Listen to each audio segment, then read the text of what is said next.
स्वागत है आपका मलिक न्यूज़ में। जी। जैसा कि मैं दर्शकों को बताना चाहूँगा कि मेरे सामने इस वक्त जो मीटिंग हुई है वो वार्ड नंबर 33 की पार्षद है राजधानी भोपाल की मध्य विधानसभा से शिरीन अनवर मीटर। थोड़ा सा आप अपना परिचय, क्योंकि हमारे जो सब्सक्राइबर हैं वो अन्य राज्यों के और अन्य जिलों के भी हैं, थोड़ा सा बिल्कुल। मैं वार्ड क्रमांक 35 से पार्षद शिरीन खान और मेरी जो एजुकेशन है, मैंने अपनी एजुकेशन बीकॉम मेरा ग्रेजुएशन कंप्लीट है और मेरी पीजीडीसीए भी मैंने करी हुई है कंप्यूटर में फील्ड में। और हमारा जो सोशल सर्विस जो है हम लोग, मैं अपना बताऊंगी कि मैं पॉलिटिकल लाइन में कैसे आई, किस माध्यम से आई। तो हमारा जो घर है, हम लोग शुरू से सोशल सर्विस करते आ रहे हैं। मेरे बड़े पापा जो हैं उनकी एक एनजीओ के माध्यम से हम लोग काम करते हैं, शुभम विकलांग एवं समाज सेवा समिति उनकी एनजीओ का नाम है।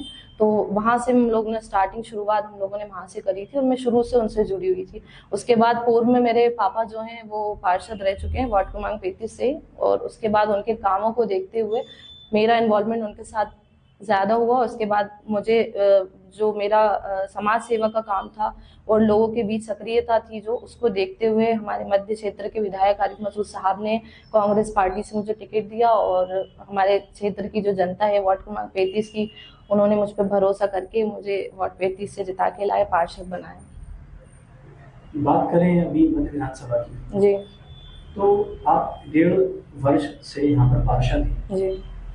आपने जो काम करवाए थे वो काम और जो विधायक जी ने जो काम करवाए हैं मध्य विधानसभा में या आपके वार्ड में, उन कामों में अंतर बताएंगे? बिल्कुल। आरिफ मसूद साहब जो हैं, देखिए वो तो उनका तो 5 साल से उन्होंने बहुत अच्छा विकास करा है और मेरे स्तर पे मुझे आए हुए 1.5 साल ही हुए हैं। 1.5 साल में मैंने हमारे जो पूर्व में पार्षद थे, विकास तो वहाँ पे हुआ नहीं था, जबकि वो एमआईसी मेंबर थे, अच्छी से तादाद से लोगों ने उन्हें जिताया भरोसा करके। लेकिन हम लोगों को हमें वो जो वार्ड मिला वो बहुत बुरी कंडीशन में मिला था। गली सड़कें जो हैं आधी से ज़्यादा टूटी फूटी पड़ी हुई, गड्ढे हैं। तो उसके लिए हम लोगों ने 1.5 साल में मैंने अभी अपने कई इलाकों में जो है, पात्रा है, एक बरखेड़ी है, माता मंदिर के पास है, मैंने कई इलाकों में काम करवाए हैं। वहाँ पे गलियाँ बनवाई हैं, सड़कें बनवाई हैं, नालियाँ बनवाई हैं। अभी 1.5 साल में इतना मैंने काम करा है और बाकी काम जो है वो टेंडर पे लगे हुए हैं। हमारा एक्सटॉल कॉलेज से लेके बरखेड़ी चौकी तक का जो है पूरा अभी वो टेंडर में लगा हुआ है और अभी आचार संहिता के बाद इंशाल्लाह वो काम भी चालू होगा। और आरिफ मसूद साहब ने अपने 5 साल में मैं कहूँगी बहुत अच्छा काम करवाया, बहुत अच्छा विकास करवाया। मेरे वार्ड में ही नहीं, पूरे मध्य क्षेत्र में उन्होंने बहुत अच्छे काम करवाए, बहुत अच्छा विकास करवाया, जिसके लोग बहुत लोकप्रिय विधायक हैं और लोग उन्हें बहुत ज़्यादा पसंद करता है, लाडले विधायक मध्य क्षेत्र के।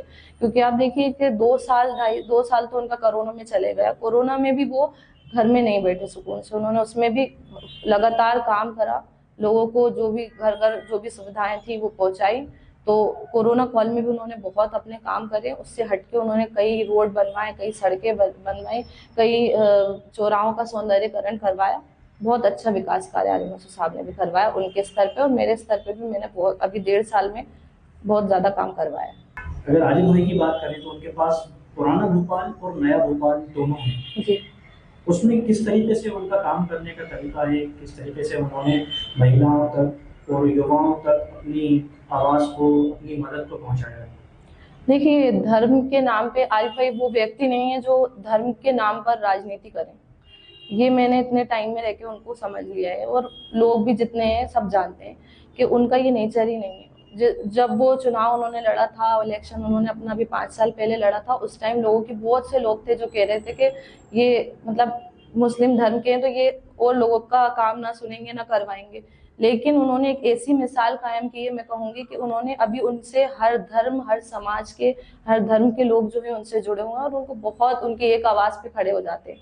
तो ये उनका काम है, मतलब हर धर्म से उनकी मोहब्बत है, एक लगाव है। मैं ये कहूँगी कि आरिफ मसूद साहब एक ऐसे विधायक हैं और एक ऐसे व्यक्ति हैं जो धर्म से ऊंचा उठकर काम करते हैं, लोगों को देख के काम करते हैं। नए भोपाल और पुराने भोपाल की जी। तो कुछ ऐसे भी बीच में आरोप लगे थे कि नए भोपाल में ज्यादा विकास कराया गया है और पुराने भोपाल की गलियों को छोड़ दिया गया है, वहाँ ध्यान नहीं दिया। पुराने भोपाल में मैं कहूँगी आप जहाँ भी जाएंगे, किसी भी वार्ड में ले लीजिए मध्य क्षेत्र की, हर एक वार्ड में उन्होंने काम करवाया है, हर एक वार्ड में उन्होंने संजीवनी बनवाई है, ताकि उसका लाभ जो गरीब जनता है, जिनकी फाइनेंशियल कंडीशन है नहीं, तो उनके लिए वो लाभ ले सकें। पुराने भोपाल में भी उन्होंने उतने ही विकास कार्य कराए हैं। अभी आप देखिए, हर एक सड़क, हर एक गली, जो मैं कह चुकी हूँ कि हर एक चौराहे का सौंदर्यीकरण का काम आरिफ मसूद साहब ने करवाया। अभी आप देखिए 12 नंबर पे उन्होंने नए भोपाल में भी बहुत काम कराए। 12 नंबर पे उन्होंने कोचिंग सेंटर खुलवाया, ताकि वहाँ के जो गरीब बच्चे थे, जो एजुकेशन चाहते हैं लेना, लेकिन उनकी फाइनेंशियल कंडीशन की वजह से उनको नहीं मिल पाती है। माँ बाप इंटरेस्टेड होते हैं पढ़ाई के लिए, लेकिन नहीं पढ़ा पाते उनकी कंडीशन की वजह से, फाइनेंशियल कंडीशन। तो आरिफ मसूद साहब ने ये सब देखते हुए उनको वहाँ पे एक कोचिंग सेंटर खुलवाया, जहाँ उनको बहुत अच्छी एजुकेशन मिल रही है, पढ़ लिख रहे हैं वहाँ के बच्चे।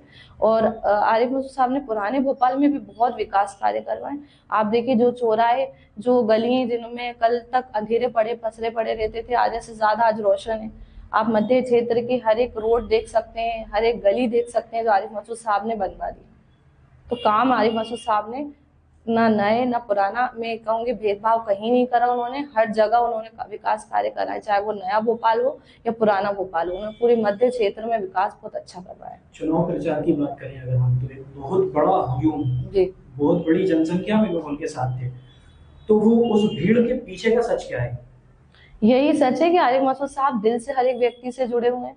हर एक समस्या में, हर एक बुरे वक्त में, जो मैंने आपसे अभी बोला कि हर एक समस्या में, उनकी परेशानियों में उनके साथ खड़े रहना।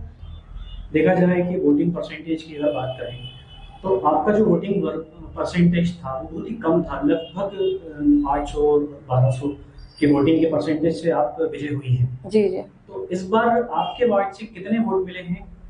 देखिए 70, आरिफ मसूद साहब की बात करें तो पूरी विधानसभा उन्हें, मैंने जैसे अभी आपको पहले बताया, कि बहुत ज्यादा पसंद करती है, क्योंकि लोगों के बीच में रहने वाले व्यक्ति हैं, लोगों की अच्छे वक्त में, बुरे वक्त में काम आने वाले व्यक्ति हैं, और हमेशा लोगों से जमीनी तौर पर जुड़े हुए व्यक्ति हैं। तो लोगों ने बहुत अच्छी तादाद में उनको वोटिंग परसेंटेज तो इस बार कम रहा, लेकिन मुझे उम्मीद है कि अच्छे ज्यादा से ज्यादा वोट आरिफ मसूद साहब को जनता ने दी है, क्योंकि आप रिस्पांस हम लोग देखते हैं जनता के बीच जाके कि जनता कितना पसंद करती है। और मैं जब गई उस टाइम लोगों से मुलाकात की, आरिफ मसूद साहब के बारे में बातचीत की, तो लोगों ने यही बोला कि आप तो मतलब बेफिक्र रहिए। उन्होंने जो काम किए हैं, जो बुरे वक्त में कोरोना कॉल के टाइम जो आरिफ मसूद साहब ने काम किया है, लोगों के बीच में रहे, तो उनकी सक्रियता देखते हुए, लोगों के बीच काम विकास कार्य देखते हुए लोगों ने बहुत पसंद करा। और वोटिंग परसेंटेज भी अच्छी रहेगी, इंशाल्लाह जीत के आएंगे आरिफ मसूद साहब यहाँ से बहुत अच्छे। अभी भारतीय जनता पार्टी ने लाडली लक्ष्मी योजना निकाली थी जी, तो अब ऐसी लहर है कि वो लाडली बहनों ने कांटा निकाल दिया। जिस तरीके से एक स्लोगन मार्केट में चल रहा है कि कांटे की टक्कर, कांटे की टक्कर, जी, जी। क्योंकि आप खुद एक महिला हैं, तो जी। इस टाइम महिलाओं का लाडली लक्ष्मी योजना से कितना जुड़ाव रहा और कितना फायदा रहा? मैं तो ये कहूंगी, देखते हुए कि एक फेक योजना है ये, इन्होंने अपनी, इनको नैया डूबती नजर आई है बीजेपी वालों को। आप देखिए 18 साल से इनकी सरकार है, और 18 साल के इतना लंबा, एक लंबा टाइम होता है, एक समय होता है महिलाओं के लिए कुछ करने का। ये टाइम, इन्होंने यही टाइम क्यों चूज किया? इलेक्शन जैसी नजदीक आए तो उन्होंने जनता को वोट बैंक समझती है, तो बीजेपी वालों की आदत है, आपको पता है। लेकिन जनता जो है अब सक्रिय हो गई है, और ये इन्होंने एक फेक अपनी योजना निकाली, जिसका लाभ मैं नहीं समझती कि आधी से ज्यादा महिलाएं इससे वंचित रह गई हैं। क्योंकि इनकी गाइडलाइन आप देखिए, इनकी गाइडलाइन इतनी लंबी थी कि जब तक वो गाइडलाइन उन्होंने पूरी की, जब तक ये योजना इन्होंने खत्म कर दी। वो जब तक अपना फॉर्म भरने में इन्वॉल्व रहे लोग, लेडीज जो अपना फॉर्म भर रही थी, उतने में इन्होंने अपनी साइट बंद कर दी। और जितनी लोगों को लाभ मिला, तो वो कैसे लाभ मिला, कैसे दिया गया, जितनी मैं समझती हूँ शायद 20% भी मिल जाए तो बहुत बड़ी बात है महिलाओं को, जिनको पैसा मिल रहा है अभी उसका।